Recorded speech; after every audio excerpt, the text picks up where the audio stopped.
नमस्कार प्यारे बच्चों, आज जो हम लोग पढ़ने वाले हैं वो टॉपिक है बहुपद। तो बेसिकली आज हम इसमें जानेंगे कि बहुपद क्या होते हैं।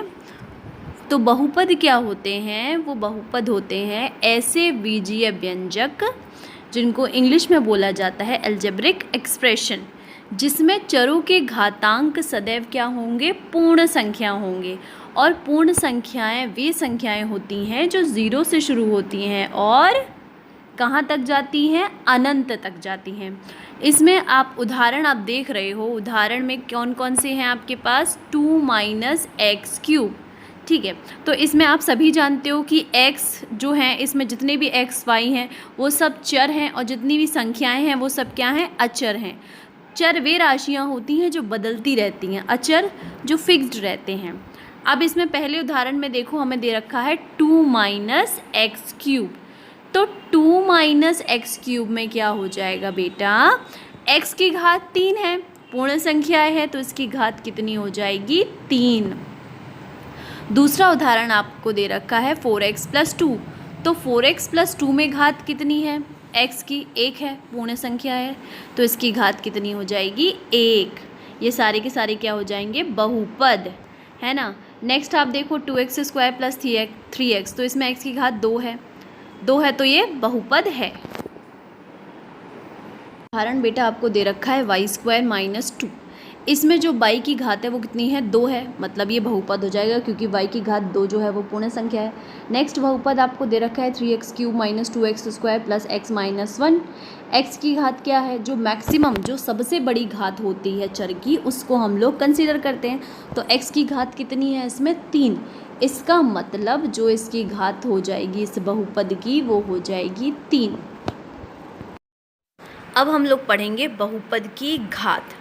तो बहुपद की घात में हम ये जो सारे बहुपद दे रखे हैं, इसमें कुछ बहुपद हैं बेटा और इसमें कुछ जो हैं वो बहुपद नहीं है।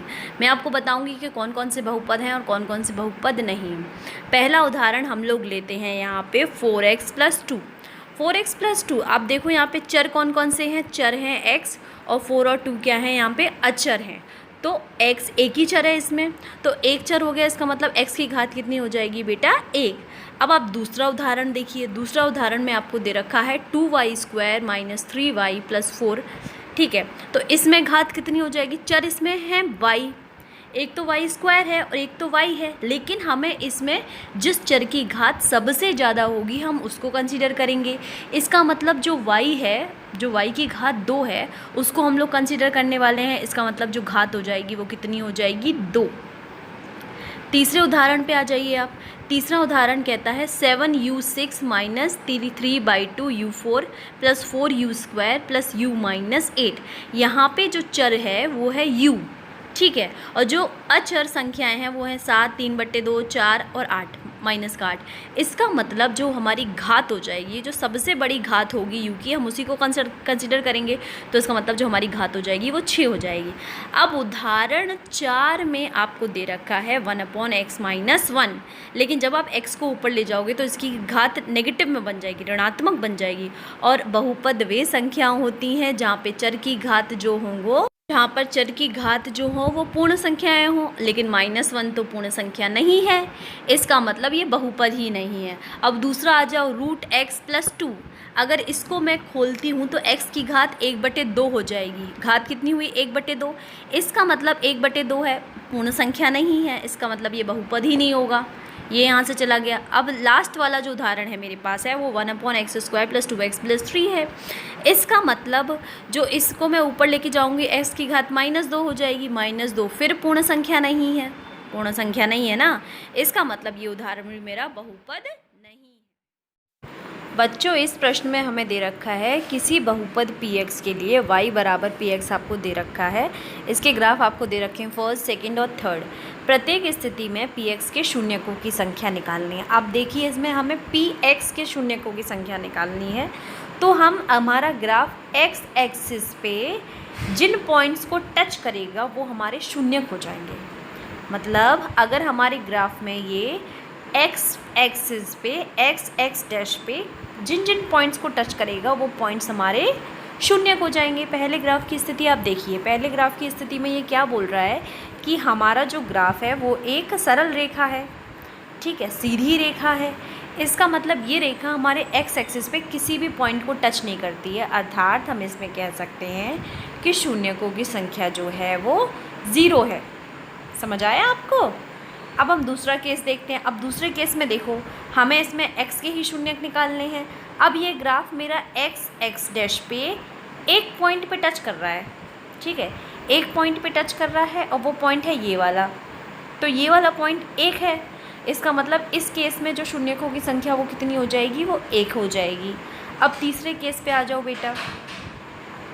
तीसरे केस में क्या हो रहा है कि जो हमारा x एक्सिस पे जो ग्राफ है वो हमारे 3 पॉइंट को टच कर रहा है। वो 3 पॉइंट कौन कौन से हैं? वो 3 पॉइंट ये हैं। इसका मतलब ये हो गया पहला, ये हो गया दूसरा, ये हो गया तीसरा। 3 पॉइंट्स पे टच कर रहा है। इसका मतलब इस केस में जो हमारे शून्यकों की संख्या हो जाएगी बेटा, वो हो जाएगी आपके 3।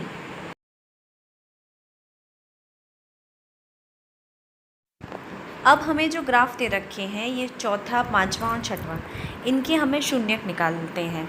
तो चौथे ग्राफ में आप देखिए, ये ग्राफ में हमें दे रखा है कि जो ये हमारा ग्राफ है ये हमारा एक्स डैश पे ये 2 पॉइंट्स पे टच कर रहा है बेटा, 2 पॉइंट्स पे टच कर रहा है। इसका मतलब जो इसके शून्यक हो जाएंगे बेटा वो हो जाएंगे 2। ये पॉइंट्स आपको दिख रहे होंगे कौन से पॉइंट्स हैं जिन पे ये टच कर रहा है, तो इसके शून्यकों की संख्या हो गई 2। अब ये देखिए आप पाँचवा जो पार्ट है, पाँचवें पार्ट में क्या दे रखा है, ये हमारा जो एक्स डैश जो लाइन है उस लाइन को ये 4 पॉइंट्स पे टच कर रहा है। इसका मतलब इसके शून्यकों की संख्या कितनी हो जाएगी? वो 4 हो जाएंगी। और वो 4 कौन कौन से पॉइंट्स हैं वो भी आप देख सकते हैं इसमें। अब देखिए ये हमारा छठवें नंबर का ग्राफ, छठवें नंबर का ग्राफ हमारे एक्स एक्सिस पे देखिए कितने पॉइंट्स को टच करता है? 1, 2 और 3 पॉइंट्स को टच करता है। इसका मतलब इसमें जो शून्यकों की संख्या हो जाएगी वो हो जाएगी 3। तो आपको बेसिकली यहाँ पे पता चला होगा कि ये एक्स पे एक्स डैश जो हमने एक्स लाइन है, पी एक्स के शून्यक निकालने हैं ना आपको, तो पी एक्स के शून्यक निकालने होंगे तो आप एक्स एक्सिस पे देखोगे, एक्स एक्सिस पे हमारा ग्राफ किन किन पॉइंट्स को टच कर रहा है। जिन जिन पॉइंट्स को टच करेगा बेटा वो आपके हो जाएंगे शून्यक। मैं आशा करती हूँ कि आपको ये वीडियो अच्छा लगा होगा।